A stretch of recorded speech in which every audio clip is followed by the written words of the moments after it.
जय हिंद दोस्तों, रक्षित खन्ना के इस चैनल में आपका स्वागत है। दोस्तों, आज के इस वीडियो में मैं आपको 5 महत्वपूर्ण जानकारियां दूंगा, जैसा कि आप पीछे बोर्ड पर देख रहे हैं। और इसी के अनुसार कुछ इन्फॉर्मेशन है, वो भी मैं आपको साइड में दिखाऊंगा, वो भी आप चेक करेगा। वीडियो में आगे बढ़ने से पहले एक छोटी सी गुजारिश कर रहा हूं, अगर आप पहली बार मेरा चैनल देख रहे हैं या फिर ये वीडियो देख रहे हैं तो आप मेरा चैनल सब्सक्राइब भी कर सकते हैं, जिसका नाम है रक्षित खन्ना, क्योंकि ऐसी जानकारियां, अच्छी जानकारियां अक्सर आपको मिलती रहती है इस चैनल के माध्यम से। और पेंशन से जुड़ी जो प्रॉब्लम आती है उसका भी सोल्यूशन किया जाता है बीच बीच में। चलते हैं दोस्तों, आगे बढ़ते हैं। सबसे पहली जानकारी, पेंशनर रहें सतर्क।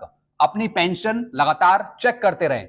खाते में जो पैसा क्रेडिट हुआ है या फिर जो डेबिट हो रहा है उस पर नजर रखें। जी हाँ दोस्तों, बहुत से पेंशनर्स हैं जो कई बार अपनी पेंशन चेक नहीं करते। उनके खाते में क्या आ रहा है, क्या जा रहा है, क्या क्रेडिट हुआ, क्या डेबिट हुआ, इसकी जानकारी रखना बहुत जरूरी है आपके लिए। क्योंकि दोस्तों, आजकल का समय ऐसे है कि अगर आप अपनी पासबुक अपडेट नहीं करते या फिर अपना खाता चेक नहीं करते तो पता नहीं कौन सा पेमेंट आपके खाते में आ जाए और कब वो रिकवर हो जाए, तो इससे आपको ही परेशानी हो सकती है। तो मेरी एक सलाह है आपके लिए, आपकी पासबुक होगी, आपका खाता होगा, तो पासबुक जरूर अपडेट कराएं, एक एक हफ्ते बाद या फिर 2-3 हफ्ते बाद, ताकि आपको पता लगते रहे कि आपके अकाउंट में क्या पेंशन आ रही है, कौन सा पैसा आपका डेबिट हो रहा है। मतलब सारी ट्रांजैक्शन की डिटेल आपको पता होनी चाहिए, ताकि गलती से अगर बैंक, सीपीपीसी, स्पर्श आपके खाते में कोई पैसा डाल दे तो दोस्तों उसकी जानकारी भी फिर आपको, फिर डायरेक्ट आप कंप्लेन कर सकते हैं। क्योंकि दोस्तों कई बार क्या होता है, गलती से पेंशन डिस्बर्सिंग एजेंसी, चाहे वो स्पर्श हो, सीपीपीसी हो, वो आपको गलती से कुछ ना कुछ पैसा दे देती है अपनी गलती की वजह से। आपको फिर पता नहीं रहता और बाद में वो अमाउंट फिर रिकवर कर लिया जाता है। फिर बाद में पेंशनर परेशान होता है कि ये किस चीज का पैसा रिकवर कर लिया। तो दोस्तों, अपनी पेंशन की भी जांच करें सही से कि जितनी आपको पहले मिल रही है वही आ रही है या नहीं आ रही है, कुछ कटौती तो नहीं हो रही है। और जो एरियर आता है उसकी भी अच्छे से देखभाल रखें। सब कुछ आपको पता होना चाहिए, अपनी अकाउंट की डिटेल, जो भी पैसा आ रहा है जा रहा है, ताकि एक्सेस पेमेंट आपके खाते में ना पहुंच जाए और बाकी फिर वो रिकवर ना हो सके। तो दोस्तों, सही से रखिए अपने अकाउंट का ध्यान। चलते हैं अगली इंफॉर्मेशन की तरफ। एफएमए लेना है तो सबसे पहले पीपीओ, ईपीपीओ, स्पर्श पीपीओ चेक करें। जी हाँ दोस्तों, काफी ऐसे पेंशनर हैं जो ईसीएचएस की फैसिलिटी भी नहीं ले रहे और एफएमए का पैसा भी नहीं ले रहे, 1,000 रुपए भी नहीं ले रहे। अगर आपको एफएमए का पैसा लेना है तो क्या करना पड़ेगा? सबसे पहले आप अपना पीपीओ चेक करें, ईपीपीओ चेक करें, स्पर्श का पीपीओ चेक करें। उसमें आप देखें कि उसमें 1,000 रुपए मेंशन है या नहीं है। वैसे पेंशनर को पता रहता है कि उसे एफएमए का पैसा मिल रहा है या नहीं मिल रहा है, लेकिन फिर भी एक बार अपना पीपीओ चेक करें। उसके बाद सीपीपीसी बैंक से नॉट पे सर्टिफिकेट बनवाएं। जी हाँ दोस्तों, जब से आपको एफएमए का पैसा नहीं मिल रहा था, जब से आप पहले बैंक से पेंशन ले रहे थे, तो वहां से आप नॉट पे सर्टिफिकेट बनवाएंगे। डायरेक्ट फिर आप ईसीएचएस से सर्टिफिकेट भी बनाएंगे कि आप ईसीएचएस की पहले कोई फैसिलिटी नहीं ले रहे थे, तो इसके बेस पर ईसीएचएस आपको एक सर्टिफिकेट दे देगा। उसके बाद बैंक से, सीपीपीसी से आप नॉट पे सर्टिफिकेट बनवा लेंगे, यानी जब से आपको एफएमए का पैसा नहीं मिला और अब तक का टोटल अमाउंट कितना पे होना है। फिर दोस्तों, एनपीसी के साथ, ईसीएचएस के सर्टिफिकेट के साथ, दोनों सर्टिफिकेट के साथ आप स्पर्श पर कंप्लेंट करेंगे, फिर आपको एफएमए का पैसा भुगतान किया जाएगा। रूल के अंतर्गत है कि आपको पुराना पैसा भी दिया जा सकता है, फिक्स मेडिकल अलाउंस का, यानी पुराने सालों का, पिछले सालों का, जब से आपका रुका हुआ है। चलते अगली जानकारी की तरफ।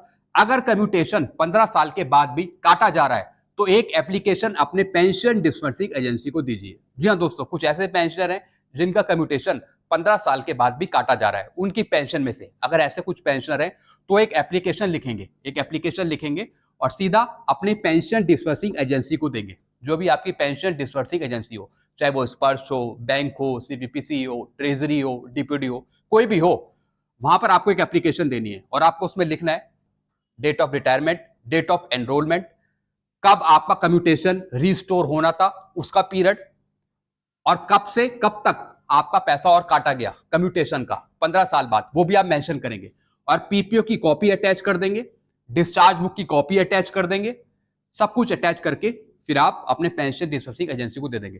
फिर आपका जो कम्यूटेशन है, जो काटा गया है, उसका वो पैसा देना पड़ेगा पेंशन डिस्बर्सिंग एजेंसी को, यानी एक्सेस पेमेंट जो काट लिया गया आपसे, फिर वो आपको पे करेगा।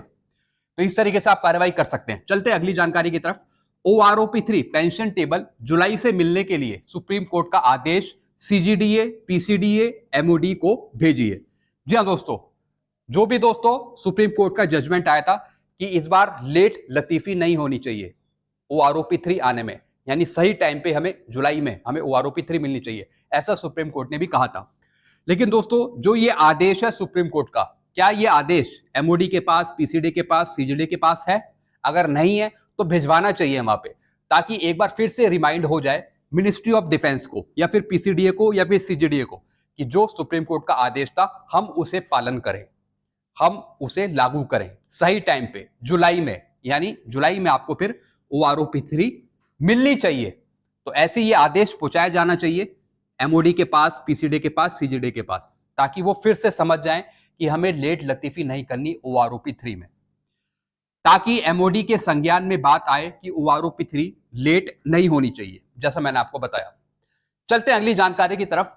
स्पर्श के नोडल ऑफिसर ने बताया कि अभी कुछ दिन बाद बचे हुए पेंशनर का माइग्रेशन स्पर्श पे होगा। जी हाँ दोस्तों, वैसे काफी पेंशनर का माइग्रेशन हो गया है बैंक से CPPC से स्पर्श पे, लेकिन अभी भी कुछ ऐसे पेंशनर बचे हुए हैं।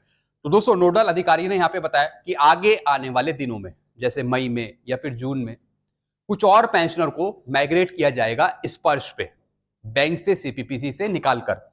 तो दोस्तों अगर मई में आपका माइग्रेशन होता है, मई में अगर आपका माइग्रेशन होता है, फिर दोस्तों आपकी जो मई की पेंशन है वो फिर आपको जून में देखने को मिलेगी। जिनका अभी रिसेंट में माइग्रेशन होगा अभी कुछ दिन बाद मई में, अगर आपका माइग्रेशन अभी मई में होता है कुछ दिन बाद, तो फिर जो आपकी मई की पेंशन है वो लेट लतीफ हो सकती है। मैं उनकी बात कर रहा हूं जिनका भी रिसेंट में माइग्रेशन होगा मई के महीने में, मैं उनकी बात कर रहा हूं, हर एक पेंशन की बात नहीं कर रहा मैं।